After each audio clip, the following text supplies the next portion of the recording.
So really, to sum up LSU's season, you really can kind of sum it up as defense that was very average, a strong offense, a quarterback who had his best season in Jaden Daniels, a receiver who is going to play in the NFL for a long time, a guy with high upside, a guy that can make big plays in Malik Neighbors. Brian Thomas played his best season yet. So kind of a sad story to kind of summarize the LSU team, kind of a sad story of the defense probably having its worst the defense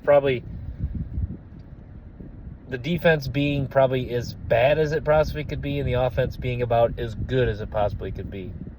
With both things happening, kind of balance itself out and equated to a 9-3, 10-3, 9-4 type of season. We'll see what they do in the bowl game, but really that's what's too bad is because, the defense, I didn't really think the defense could be elite, but I thought it was going to be good, very good. But it sadly turned into average at best. You could even argue it was below average overall. And then the offense, a lot of people thought would be good, very good, elite. The offense was, to say, I don't know. I will say elite. So kind of a case of average defense and elite offense. But yeah, great season by Malik Neighbors. Can't take that away from Malik Neighbors. Is just, Malik Neighbors. What's weird about Neighbors is no one has him as the number one receiver for next year's draft, Marvin Harrison. But if someone wants to, that might be a Chris Sims special, because Chris Sims is not afraid to go with the contrarian pick. If Chris Sims or someone put Malik Neighbors as the number one receiver for next year's draft, I'm not really going to argue that. You look at Malik Neighbors and, does he, you compare, his physical stature, Marvin Harrison, better from a physical stature standpoint. But when you look at both guys, you're like if you look at the seasons they've had, Neighbors, Neighbors just I talk about, I compare Malik Neighbors when he goes off in a game, I compare it to an avalanche. When he just gets going, it's just it's kind of just scary. He's just unstoppable. He just gets in these rhythms and these grooves where you throw it to him, he's getting yards after the catch. He's breaking tackles. He's making big plays. He's not the tallest guy, but he wins contested catches. So, yeah, back to my point. If someone wants to put Malik Neighbors as the wide receiver one, that's sure people can debate it, but I don't think it's I don't think it'll be. If someone does that, I don't think you can say they're crazy, I guess is what I'm getting at. So I have no problem with someone to put Malik Neighbors ahead of Marvin Harrison.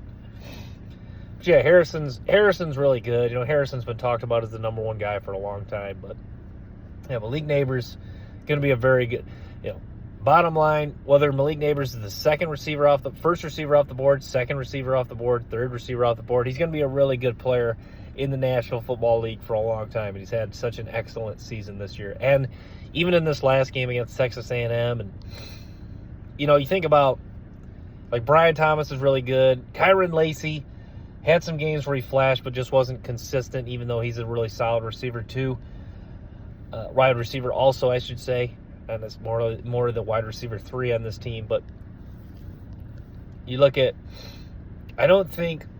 Brian Thomas, this sounds like I'm kind of taking away from Brian Thomas and Neighbors, not to take anything away from those guys, but I think teams really stayed up. I think Malik Neighbors is the guy that defenses, coordinators, opposing coaches really stayed up at night thinking about how to stop this guy, because Malik Neighbors is a special talent.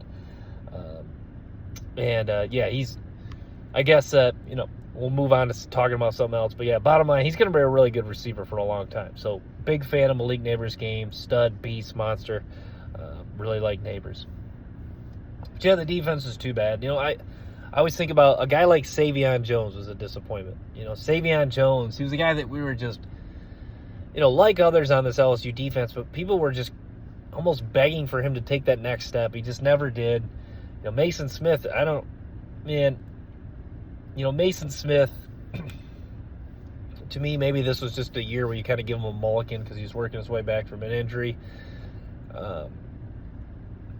But even that was, all the way back last year, though. So, you don't want to make too many excuses for him, but maybe this was just a year that, it just a combination of he didn't play his best, still not fully healthy. The defense was so bad. So I think Mason Smith returns to school. Obviously he could declare for the NFL draft. I don't think that would be a wise decision. But yeah, if he comes back, maybe he has a better year, looks more like the 2021 Mason Smith with more snaps built in. So keep an eye on Mason Smith.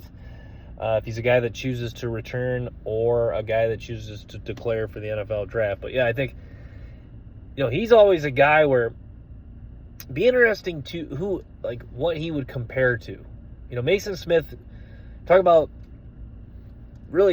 interesting, because based on what he showed in 2021, you see game wrecker, but this year's tape just the underwhelming production, not really dominant, bad defense.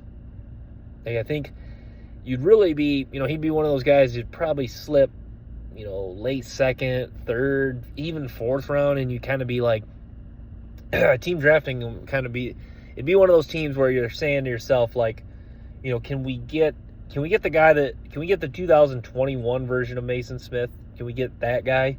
I think that's what you would be saying to yourself. But, yeah, it'd be obviously a little bit of a risk for sure.